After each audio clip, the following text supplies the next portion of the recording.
Don't talk back. The doctor is in the house. You just better mind your P's and Q's on this particular episode of Boomer Life. Dr. Paul Zickler from YesWellness.com is our guest again this morning, and we're working our way quite diligently through Dr. Paul's list of 10 things to throw away for better health. And you don't need to write all this down. You can just go to YesWellness.com/toxins, and it'll just pop right up on your screen. Number one item to throw away for better health: artificial sweeteners, followed by plastic food containers and bottles. Next up, we talked about non-stick cookware. And now we're at item 4 on this list of things to toss. Air fresheners. For crying out loud, Dr. Paul. Air fresheners. Commercials nonstop for those products because there are so many variations on that theme. Are they all equally... They're all lumped in the same category. And, what's the deal with air fresheners? Again, that's a chemical that's given off, which is a hormone disrupting. So it affects, hormones affect everything: your mood, your metabolism, your cognitive abilities. All medical pathways are affected in some way more than others by hormones. Okay. And so that's what they contain. And the thing is, they're ubiquitous. So my suggestion for the listeners is get rid of the offensive smell as best you can, and then you can use an essential oil. So essential oils and a high quality essential oil, and put it in a little vaporizer, or even put it in one of those little containers that has a candle underneath it, will give you any aroma that you really, really find pleasant. Right. And not only that, but essential oils do a variety of other things. So there are some essential oils that are there that are more calming. So if you're in an environment where you want people to, to sort of be a little cool, get the oil that's a little more specific to that. Because smart retailers, make their stores smell nice. Yes. They smell attractive. They smell warm and inviting. Yes. So in some of those cases, they're using artificial air fresheners, but in other cases, they're using essential oils. They don't need to use the artificial fresheners. Right. There are oodles of different essential oils that are very, very pleasant and have very effective effects that you may want to achieve. And where would one go to buy essential oils? To a health food store, the supermarket? Yes, and there are online, and you know what we'll do is we'll put a link for that as well. We'll mention it the next time. Excellent. Okay. Number 5 on the list: antibacterial soaps and detergents. Why should we toss that stuff? Well, yeah, I got a few boxes of those and containers of liquid and powdery things in the laundry room. You say they should pretty much all get the heave-ho? Well, pretty well, yes. And especially if they have when it says antibacterial. Right. Those are the things that you don't want to use. And first of all, I think we're way over the top in terms of our sterility, in terms of using chemicals like triclosan, which is in a lot of the antibacterial soaps, antibacterial lotions, and desktop cleaners, and sprays. Mm-hmm. We don't need to use them, and they also have an effect in terms of causing allergies, affecting the hormonal system, inflammatory responses, all kinds of things, and we don't need them.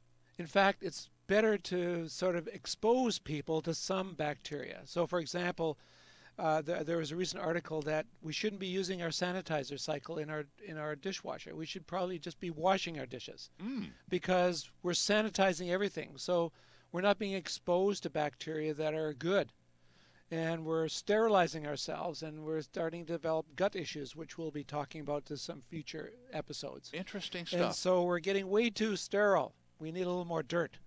Okay, so in terms of soaps and detergents, the adjective we want to watch for on the labeling is antibacterial. Exactly. And stay away from it. And up next is commercial cleaning products, which I'm sure follow very closely in the same line of reasoning.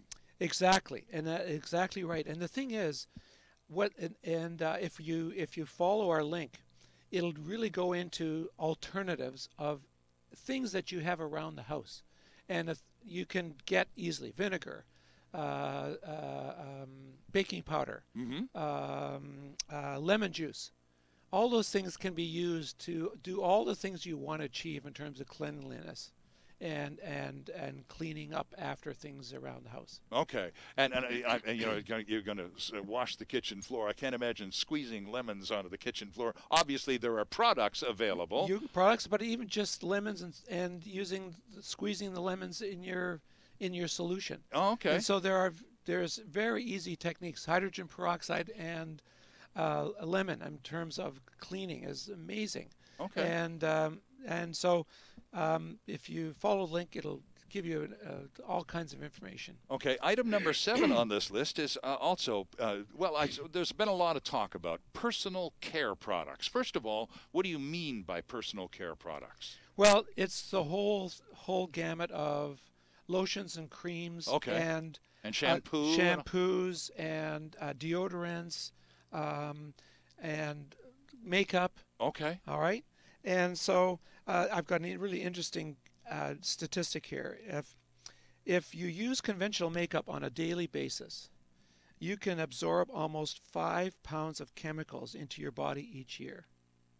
Well, that's disturbing. It's astounding. And that's without adding body lotion, deodorant, shampoo, conditioner, and other personal care products. So cosmetics, by the sound of it, are a pretty egregious offender in this category. Exactly. So what kind of cosmetics are out there that would be reasonably safe to use, or is there such a product? There are such products, and really, I just challenge our listeners to go and take any one of their products, whether their most commonly used shampoo, their most commonly used lotion they put on to make their moisturizer. Sure. And read the contents. If there's any chemical name they can't say easily, that's not a good chemical. Okay. And almost every bottle that you read will have the same kind of compounds in it. They don't need to be there.